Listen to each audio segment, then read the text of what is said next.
Embeera ebadde mu kooti e Hoima olunaku olwaleero ebadde yakazigizigi. Wabaddewo okubanga basalawo eggoye wakati wa mwana muwala amanyiddwa nga Diana Ampaire Kampe wamu ne mwana muwala amanyiddwa nga Mase Kanyesije. Second and third respondent. The second and third respondent in opposing this application relied on the affidavit evidence of one, Munanra Ivan, the presiding officer who took or participated or presided over the election initially. He averred as follows: one, that the election was free and fair; two, that the third respondent declared the first respondent as winner, garnering 216 votes, and the applicant garnering 198 votes. Three, that the agents and the candidates fully observed the counting and tallying process without any objection. And finally, that all the ballot papers issued to the polling station were accounted for, and there was no justification for this application. Now, bino bibadde mu kooti y'Omulamuzi wali e Hoima gyoyinza okuyita Hoima Chief Magistrates Court. Omusango ogubadde mu kooti gubadde gwa mwana muwala amanyiddwa nga Diana Ampaire Kampe owa NRM, oyo gwolaba ku screen, eyawawaabira Mase Kanyesije, oyo gwolaba wakati ku screen, ali wakati w'abantu abo. Mwana muwala ono Ampaire Diana owa NRM olwajja kujjukira bulungi President Museveni yamukwasa bendera ey'ekibiina ki NRM, yawawaabidde Kanyesije ng'agamba nti Kanyesije teyawangula mu butuufu ku kifo ky'obwa MP bw'abakyala obw'abavubuka obw'eggwanga oba goyinza okuyita National Female Youth MP. Kati Omulamuzi alagidde akalulu kaddibwemu kabalibwe olunaku olwayongera ku mwezi 17 February, era wenkuweera eggulire lino okubala kuli mu kutandika. Wabula ebbokisi we zireeteddwa, abakanyesije bagambye nti siiru zino ze balaba zirenga siiru empya ku ziri mbu zaawukanyeemu kokko awo, naye ng'ebbokisi zireeteddwa akalulu kaddemu kabalibwe. Kanyesije yali yawangula akalulu kano ng'ali ku kadi oba ng'ali ku independent, n'akuba munna NRM oyo eyamuwawaabidde. In fact, Ampaire Diana eyawaabye yafuna obululu 198. Kati gwe bawaabidde Kanyesije Mase yali yafuna 216. Mu lwokaano olwo mwalimu n'owa NUP yafuna akalulu kamu kokka, then ne Muwumuza Jalia eyali ku independent n'afuna obululu 24. Bwe kityo ky'obutungi Jennifer eyali returning officer n'alangirira nti Kanyesije Mase yali awangudde. Naye munnange ebintu gye bikidde bwe bityo we bitambudde. Tujja kubanga tukuleetera results nga bwe zigenda okubanga ziva side ze Hoima eyo, wabula katugende ewa Honorable Muwanga Kivumbi olunaku olwaleero nakuza omwezi 17 February omwaka 2026. Honorable abadde asuubirizibwa okuba nti aleetebwa mu kooti, era ekyo kibadde, wabula ebintu gye bikidde nga si birungi n'akamu, era ng'ebivudde mu kooti bye bino Honorable Medad Segona byatusunidde wano newankubadde biri mu lulimi Runyaanyimbe. Tova ku video ngenda kubikyusa. Two purposes. The first was to receive a ruling on our application, which we made before the Land Trial Magistrate, to release the accused persons on account of violation of their rights. A number of rights, especially for the Honorable Mohammed Muwanga Kivumbi. You know, he has never recorded a statement, and the reason he never recorded a statement is because he declined to answer to the dictates of the police. They wanted a particular line of statement, which he declined, especially when he mentioned the murders that took place at his house on that fateful night. So we complained to the court that the police is carrying out lopsided investigations and they need to be compelled first to get impartial and objective police officers to carry out objective and professional investigations. And the magistrate has ruled in his wisdom that he is not in a position to supervise that. It is the work of the DPP, and if the DPP has not done that, the magistrate reasons he has no way out. We opine that there is a way out and we shall compel the DPP to do the job. Number two, that the accused person be released having violated his rights enshrined in the Constitution. Among other things, he was never informed of the offense he committed, no access to his lawyer, no access to his next of kin, and so on and so forth, at the time of bringing him to court. And the magistrate thinks that that should be a formal application, which is not a difficult job anyway. So he declined on those accounts. We insisted that we need to know the stage of investigations and to compel the state to act expeditiously as required under Article 28 of the Constitution. So we await that when we come back on 10th March, we will also come to court before that date and seek some other remedies a different way. We thank you for your interest in this matter, for coming to be with us. May God bless you. May God bless you. Bigambo bya Honorable Medad Seguna olunaku olwaleero nga munnamateeka wa Honorable Muhammad Muwanga Kivumbi. Okusookera ddala agambye nti bwe babadde bazze mu kkooti bazze okuwulira okusalawo kw'ebyo bye babadde baasaba kkooti, era nga baali baasaba kkooti ete mangu Honorable Muwanga Kivumbi olw'ensonga abannamateeka baatyoboola eddembe lye. Release him on account of a violation of his human rights oba his rights. Mukadde ke kamu olunaku olwaleero Honorable Medad Segona annyonnyodde nti amazima amatuufu gali nti Honorable Muwanga Kivumbi teyakola statement, nti buli we yatuukanga okukola statement ng'abasajja bamunyigiriza balina bye baali baagala ayogere n'agaana okubyogera. Kati mamaliza nga tebamuggyeko statement. Kati n'agamba nti ekyo kyennyini kimenya bumenyi mateeka. Mukadde ke kamu n'agamba nti basabye kkooti afazaali bafune abasirikale abo nga tebalina kyekubiira bamuggyeko statement n'okuba nti babaako okunoonyeza kwe bakola okutaliimu kyekubiira, olw'ensonga nti ne Honorable Muwanga Muhammad Kivumbi alina byalumiriza abasirikale wamu n'ebitongole ebikuuma ddembe okubaako engeri gye byatyobolamu eddembe n'okujja ewaka okusasirira abantu amasasi. Wabula omulamuzi ayanukudde Honorable Medad Segona n'amugamba nti munnange ogwo si mulimu gwange, DPP yalina okuba ng'akola ebyo, oba goyinza okuyita Director of Public Prosecutions.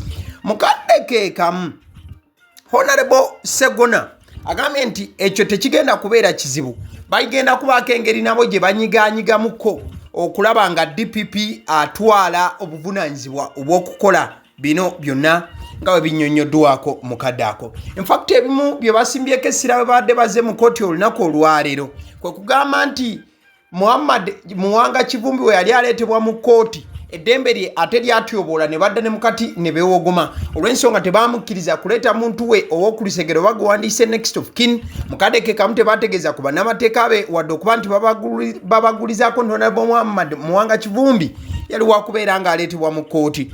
Wabula omulamuzi kino abagambye nti ebyo temwogera byogere, mulina okuba nga mubiteeka mu buwandiike ate mubireete mu ngeri y'ekigunjufu gye wandiise fomo. Kati nno kitegeeza Honorable Muhammad Muwanga Kivumbi addiziddwayo ekitalya paka ng'ennaku z'omwezi 10 omwezi gwa March, almost gwe mwezi omulala mulamba gwagenza okubeera nga yeebaka ekitalya nga abanoonyereza we bongera okunoonyereza ku musango guno.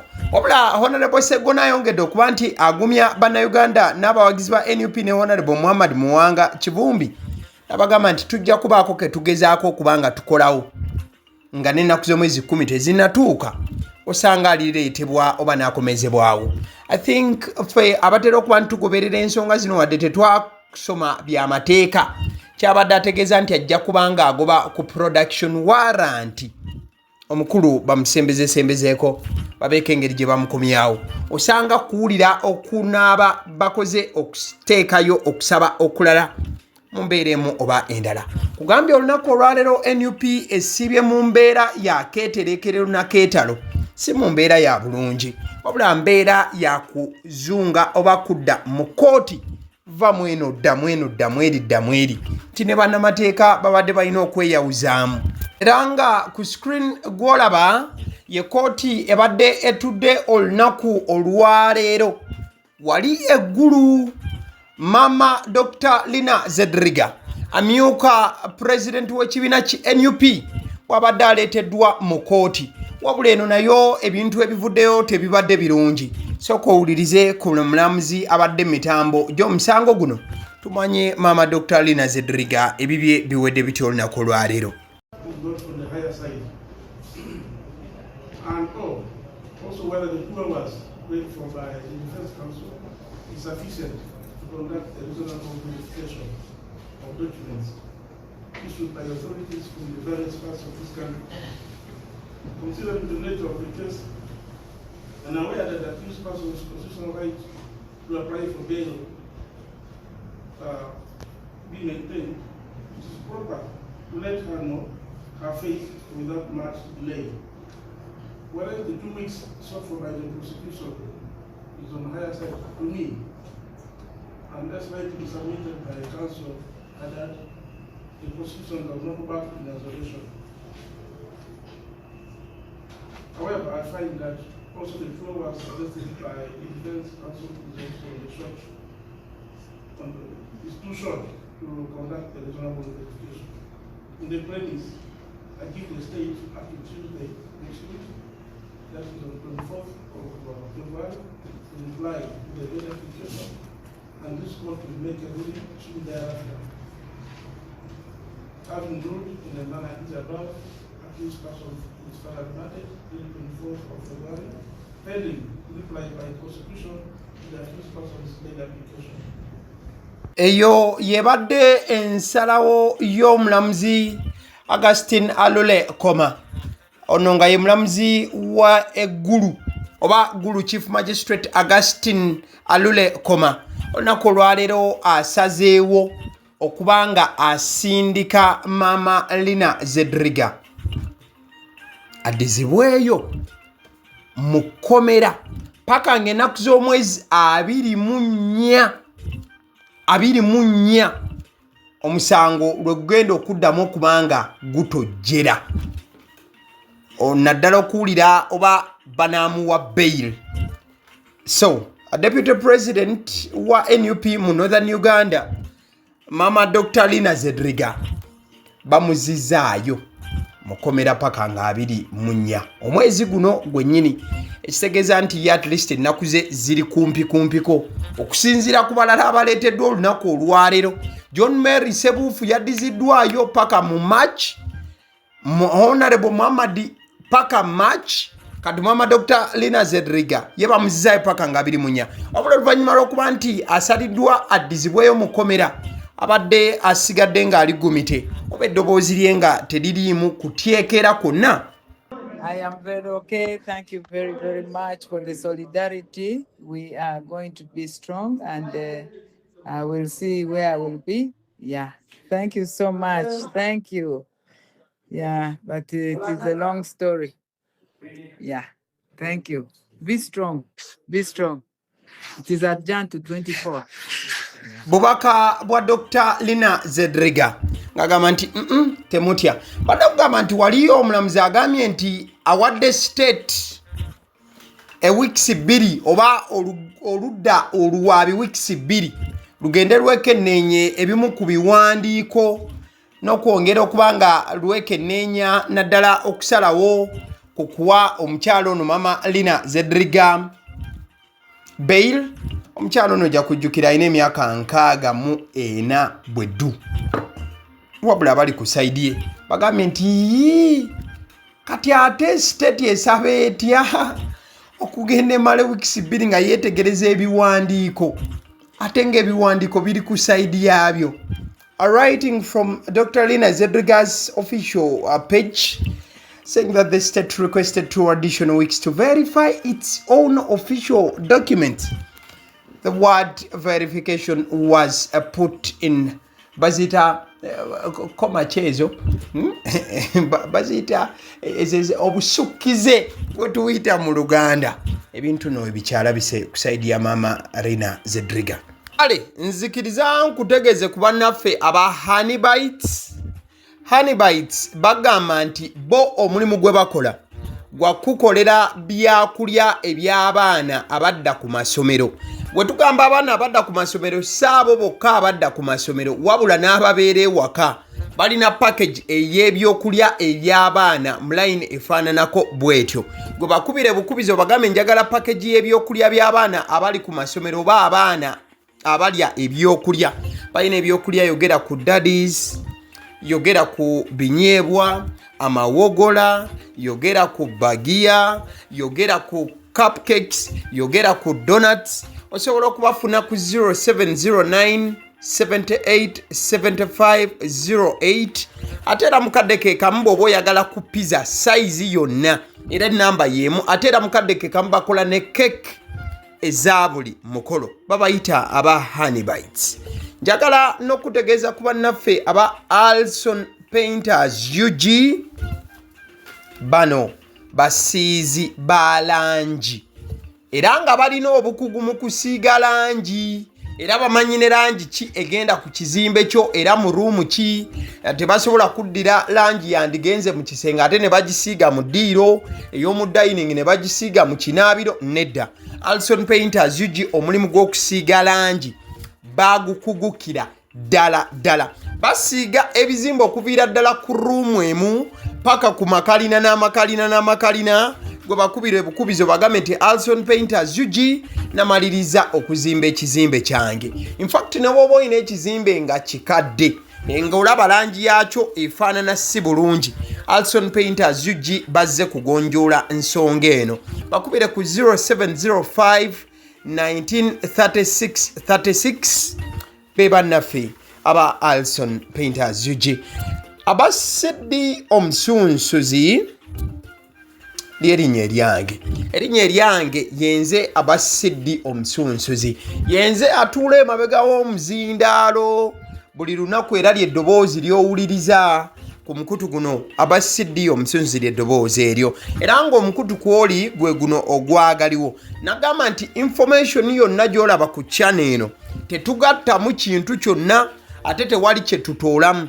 Information nga bw'eba eyingiddewo ffe bwe tugikwata ne tugikuwa. Kati gwe omulabi n'osalawo ki eky'okukozesa information eyo. Kati ky'ogenda okukola mukwano gwange bw'oba omaliriza okulaba vidiyo eno, likinga, commentinga ki ky'olowooza, mukadde ke kamu subscribinga bw'oba nga omukutu guno oli mupya. Ate era mukadde ke kamu sharingira mikwano gyo girabe vidiyo eno ate ne videos endala ku mukutu guno. Agaliwo YouTube channel mwebale kutulaba.